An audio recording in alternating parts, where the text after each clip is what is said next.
Hi everyone, this video introduces DNA profiling for forensic science. Let's start by looking at case 70322. A local business calls police over a noise complaint in their parking lot. Police arrive and discover the body of a deceased female, and there are no witnesses to interview. Patrolling the area of the crime scene has revealed a couple pieces of evidence. There's a cigarette butt, a bloody knife, a sweaty shirt, and one hair was discovered nearby with the follicle still intact. As a forensic investigator, would you be able to identify and collect sources of potential suspect DNA? And if you obtain any, could you extract and copy those DNA samples? And most importantly, could you analyze sequences from those DNA samples for identifying potential suspects? My hope is by the end of this video you can. So let's start by looking at DNA itself. What is DNA? Well, DNA is a molecule that stands for deoxyribonucleic acid. Its function is to store genetic material. Specifically, DNA contains the code for building different proteins.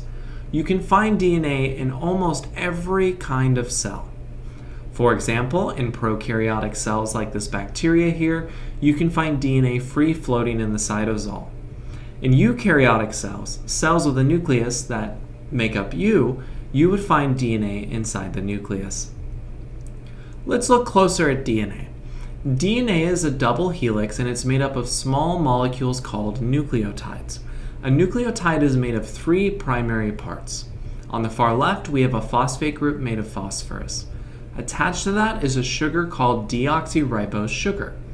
The sugar is what deoxyribonucleic acid gets its name from. And attached to the sugar is a nitrogenous base. I want to start by looking at just one of the two strands that make up DNA. Notice that it is bonds between the phosphates and the sugars of each nucleotide that make up the strand, and that there are four different nitrogenous bases, each labeled with a letter. These letters represent, for G, guanine, A, adenosine, T, thymine, and C, cytosine. Now that we understand the parts, let's build that second strand, one nucleotide at a time. So here's the first one. Notice that the other strand appears upside down. This is something that we call anti-parallel. One DNA strand is pointing upwards, the other is pointing downwards. Notice that the C bonded with the G. DNA is able to transfer information, specifically information to make proteins, because it follows very strict base pairing rules. C will always bond with G, and T will always bond with A. So building the rest of this strand, I have an A, so a T will bond with that, and a G, so a C will bond there. I mentioned that the function of DNA is to store genetic material. We want to know specifically how that happens. It's actually one of the core concepts of all of biological science, and it's known as the central dogma of biology. Long story short, that DNA has information that will be transferred to another molecule called mRNA, and that mRNA will specify what proteins are being built. Why is that significant? Well, different proteins will determine different traits. We have the trait of eye color. Some codes will give us the recipe for proteins that cause an eye to be blue. Others will provide a different code for an eye to be brown. There are names for each of these steps that are significant. Let's start with the first step, going from DNA to mRNA. Let's say I have the DNA sequence GTC CTG. That's going to follow base pairing rules, and my mRNA is going to be CAG GAC. This step is called transcription, and it occurs in the nucleus of eukaryotic cells. For the next step, going from mRNA to protein, that mRNA code is going to specify for specific amino acids which will make the larger structure of a protein. This step is called translation, and it occurs at the ribosome, which is the organelle responsible for building proteins. So let's focus in on the DNA of only one individual. If I were to look at the DNA inside of your nucleus, I would find your genome, and that genome would be 3.2 billion nucleotides long. A genome is just all of the nucleotides that make up the code for one individual.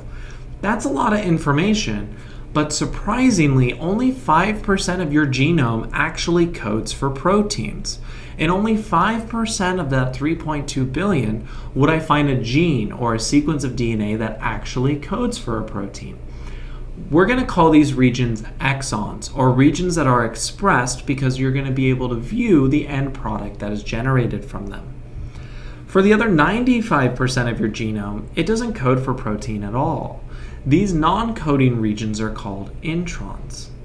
Now, putting all of this together and thinking with forensics in mind, scientists have actually determined that 99.9% of DNA is identical between all individual humans. That's interesting, but not helpful from a forensic perspective. We want to be able to find something that's unique so that we can use DNA as individual evidence. Thankfully, 0.1% of the genome is unique to only you. Because of this, we can declare that DNA in most instances can be used as individual evidence. It's good to know how DNA is structured inside of a cell, since this is the material you're going to want to be able to extract from any pieces of evidence. So if I were to see DNA as it is inside of a nucleus, this is what I would see. I would see it balled up around proteins called histones and nucleosomes, and when it's in this very tight structure, we call it chromatin. Now, DNA does not always look like chromatin inside of your cells because cells fall apart, they die, or you grow, so cells need to reproduce, and they reproduce frequently. When a cell reproduces, it's going to need to copy its DNA, and to do that, it's going to have to condense its DNA into new structures and dissolve its nucleus. One of those new structures is something called a chromatid. It appears like a bent stick, and you can see in this image its DNA tightly wrapped around, again, those histones and nucleosomes. The cell will copy these chromatids and form them into an X-shaped structure called a chromosome. Let's look at the chromosomes that make up a human being. Humans have a total of 46 chromosomes, and you can see them pictured here in their pairs. 44 of those 46 are what we call autosomal or autosomes, meaning that they code for non-sexual information. The last two are known as the sex chromosomes.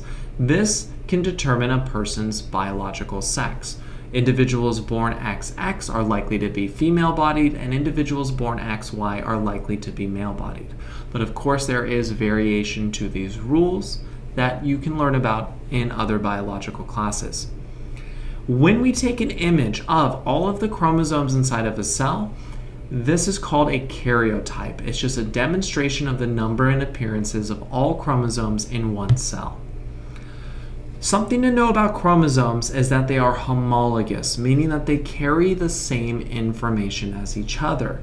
You'll see that for humans, we have 46 total in 23 pairs.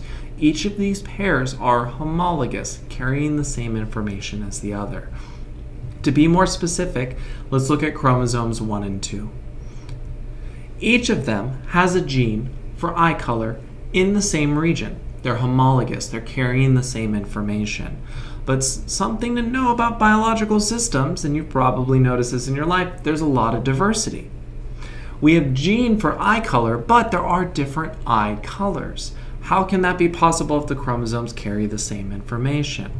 Well, not only do they carry the same gene, but they can carry different versions of a gene that we call alleles. For example, I can note that the blue eye has the allele of an uppercase A, and I can say that the brown eye has the allele of a lowercase a. They both have the same information of an eye gene, but they come in different versions of eye genes as alleles. In a forensic investigation, you may be asked to investigate a family. So it's good to know how these alleles or different versions of a gene are inherited so that you could be able to track a trait between individuals in a family. For human fertilization, when egg combines with sperm, you end up with a zygote, and that zygote can develop into a fetus and then ultimately a human. One allele is actually inherited from each parent. So you can see here, I'm saying that the egg has an uppercase A and the sperm has a lowercase a. Since one allele is inherited from each parent, That means that each individual has 2 alleles for any given trait, one from the egg and one from the sperm. These alleles can become the same, meaning that you could have inherited a big A and a big A, or a little a and a little a. When that occurs, we call those alleles homozygous, or the same zygote. Or you could have one of each type of allele, such as here you can see a big A and a little a, and we refer to that as being heterozygous. When finding DNA, it's good to be able to know if it's even human. A lot of crimes happen outside or happen in an environment where there might be multiple species. And when collecting DNA samples, you could, by chance, pick up samples from a different species. So you want to know, is it human or is it something else? Well, we can use chromosomes to make that determination.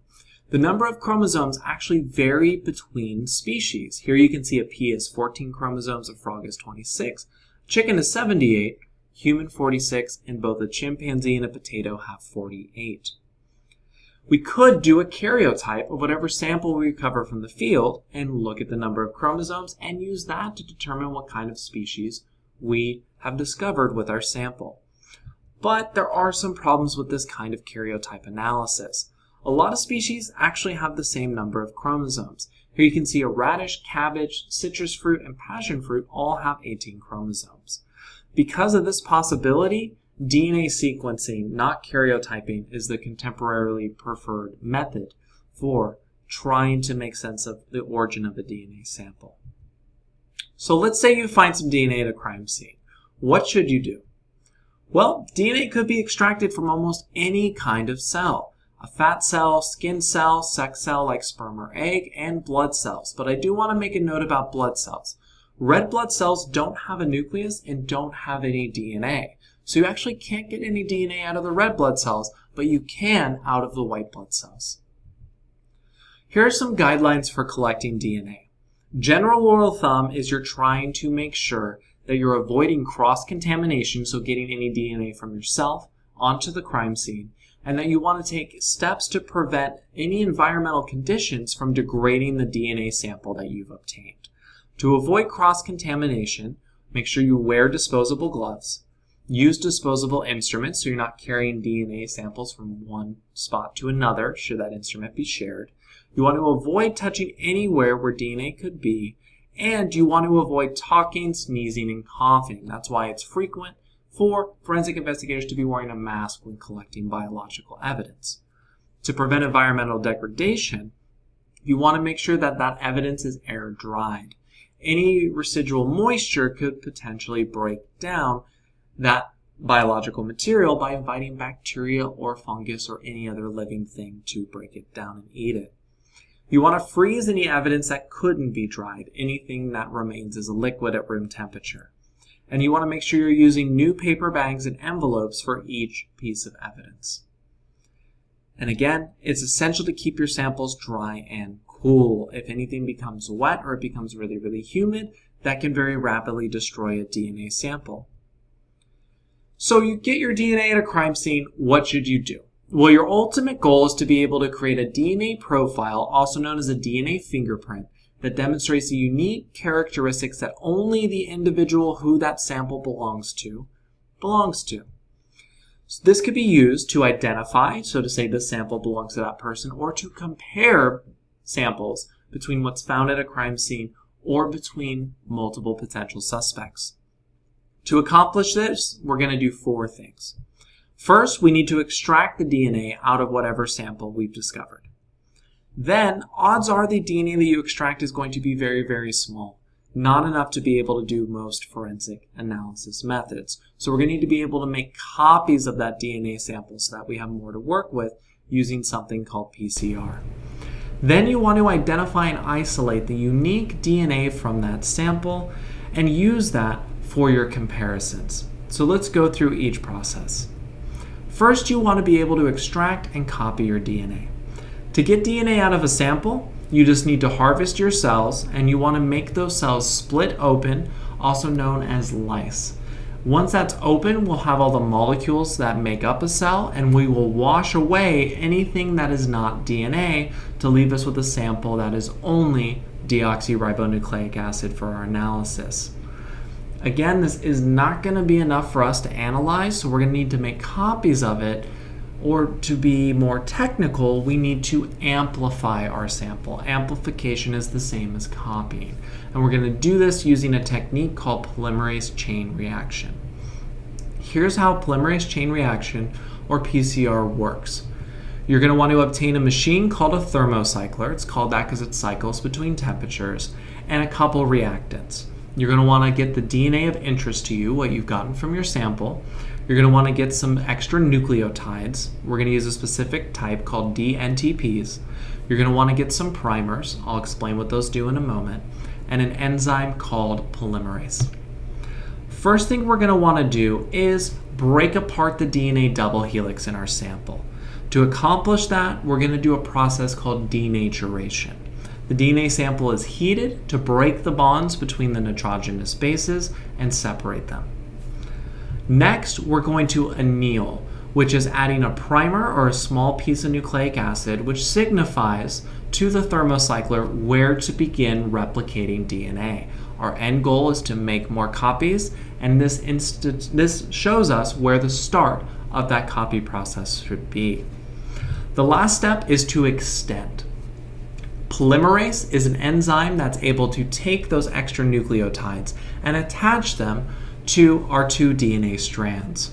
By building this way, our original one DNA strand has now resulted in two. Now, to do most of our analysis, we're going to need hundreds of thousands, if not millions, of copies. So, a thermocycler is going to cycle through these three steps, denaturation, anneal, and extend, again and again and again until it's made as many copies as we want. So we've extracted our DNA and we've made copies of it. What should we do now? Well, we want to identify and compare. Remember that 99.9% of DNA is identical and only 0.01% is unique to an individual. Exons, those regions that code for proteins, are almost identical between every single human, so they're not going to be that helpful for us for forensic investigation. But those introns, those non-coding regions, are where I can find that 0.01% unique DNA. Specifically, in the introns, you will find regions called polymorphisms. Polymorphisms are regions with repeating sequences that vary between individuals. So in this example, you can see that this individual has the sequence AGAT that repeats 7 times, and another sequence AGA2 that repeats 6 times. These are two different polymorphisms. Let's compare the number of repeats this person has to someone else. You can see here there's only 4 repeats of AGAT and 19 repeats of AGAT further down. And with this individual, 12 and 14. Big idea here, they're unique. They vary between individuals, and that is valuable from a forensic perspective. I can take a DNA sample and look at those repeats and determine who they belong to. Now, there are many different kinds of polymorphisms. The most common used are STIRs, which stand for short tandem repeats. These are sequences that are very, very short and have a lot of variation in the number of repeats between individuals, making them the preferred tool for forensic investigation because they can rapidly be used and they're very well known. So why are these STIRs unique to begin with? Why would there be this variation between all individuals? Well, when fertilization occurs, when sperm combines with egg, that causes diversity amongst all individuals. Specifically, you inherit 23 chromosomes from each of your biological parents to make up the 46 you currently have. Now let's apply that to STIRs. I mentioned before that you have 1 allele that you inherit from each parent, so 2 total. STIRs are also alleles. So you can see here a mother with the STIR 9 and 12 and a father with the STIR 14 and 15. Thinking of all the different ways that those alleles can be combined, you can see new combinations with the offspring. Perhaps it could be 914, 915, 1214, or 1215. Since I'm getting that STIR, now I have unique STIR patterns amongst all of the individuals, enabling us to do forensic analysis. The FBI has been doing STIR analysis for quite a while, and the standard that they use are called the FBI 13 core STIRs. You can see here the location of those 13 strs that are used by the FBI. It says 13 CODIS core stir loci with chromosomal positions. What does that mean? Well, loci is another word for location, so where those strs are located on any chromosome. This information is only valuable insofar as I can make comparisons with it. So, as more and more DNA has been collected with different forensic investigations, the FBI has formed the National Database of All Collected DNA Stir Samples, known as CODIS. CODIS, the Combined DNA Index System, has over 13 million DNA profiles. So any DNA that's recovered from a crime scene can be compared to this database to ideally give us a quick and accurate identification of who that DNA sample belongs to.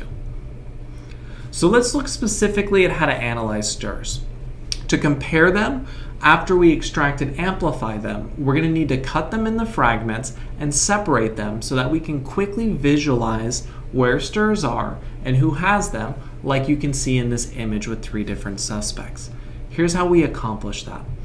First thing we need to do is cut our DNA into fragments, and you can do that using an enzyme called a restriction enzyme.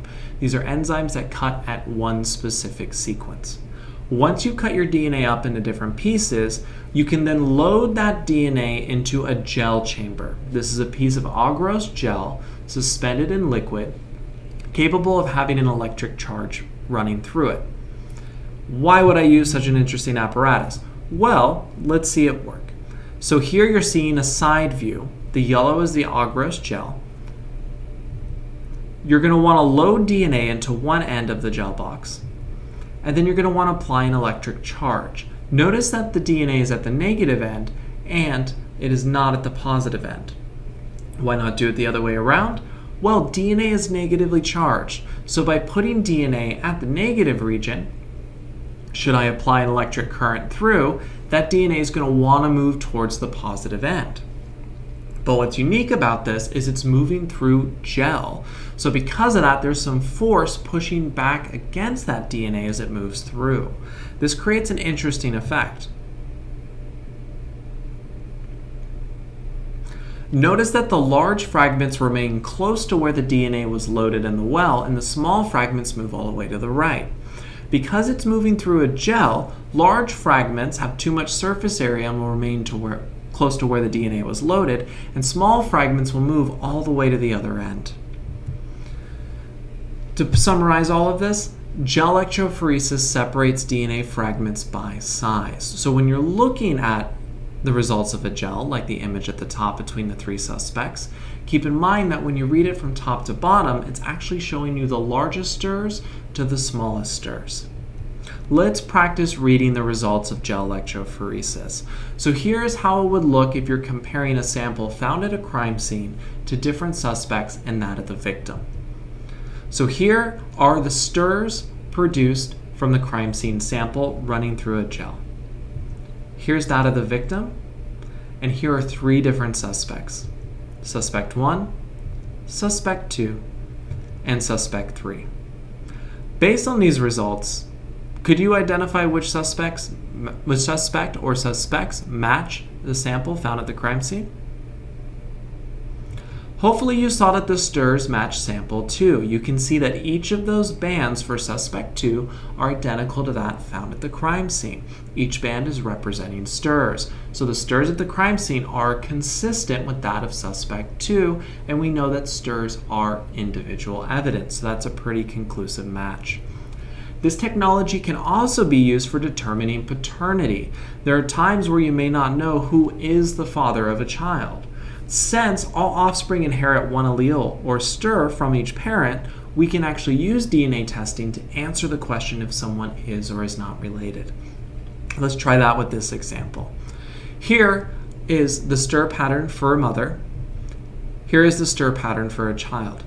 Notice that half of the stirs of the child match that of the mom because you inherit one from each allele.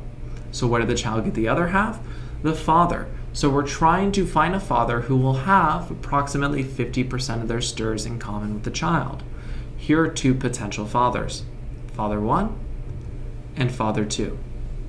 Do you spot a match? Father 2. Father 2 has half of the strs in common with the child. Now, gel electrophoresis is a relatively old method for producing strs at a different size for comparison. Technology's advanced quite a lot since then, and there are many different contemporary methods for generating a similar result. Here you can see using lasers and dyes and a computer to read out where strs are located. These contemporary methods work under the same principle, they're just faster, cheaper, and more accurate. Here's an example of the stir analysis profile you would receive from a more contemporary method. You can see instead of bands, there are peaks, but the principle's the same. You're looking for where the peaks in the evidence match that of the suspect. This will conclusively show if the strs are consistent or not consistent. Not only can we use stir analysis in order to match what sample belongs to who, but we can also use it to figure out how frequently any given stir appears in a population. If you determine the number of times a specific allele is observed in a population and divide it by the total number of alleles in a population, that will give you the frequency at which that allele appears. How would this be helpful for forensics? Well, this can be used to create a DNA profile when DNA that we discover doesn't match a known database like CODIS. We have DNA, but our database turns up no result. By running it through some allele frequencies, that can at least give us some information in terms of these alleles being associated with a person's geographic background, potentially other biological features an individual has as well, to help us get close to who that DNA may belong to. While stir analysis is the most common way of making DNA fingerprint, there are additional DNA analysis methods as well. One is DNA sequencing. This is identifying the order of the base sequence for every single one of those 3.2 billion nucleotides in one DNA sample. If we're able to do that, we can use that information to immediately identify species and, should that person be known in a database, a specific individual. The dilemma with this technique is it is expensive. That's quite a few nucleotides to count, but it is the most effective, and it's becoming cheaper and faster every year, so in the not too distant future, it may very well become the most common practice. This would produce individual evidence since it is the specific sequence for one individual. Another method is to use mtDNA, or this is the DNA that's found in a cell's mitochondria, the organelle that makes ATP.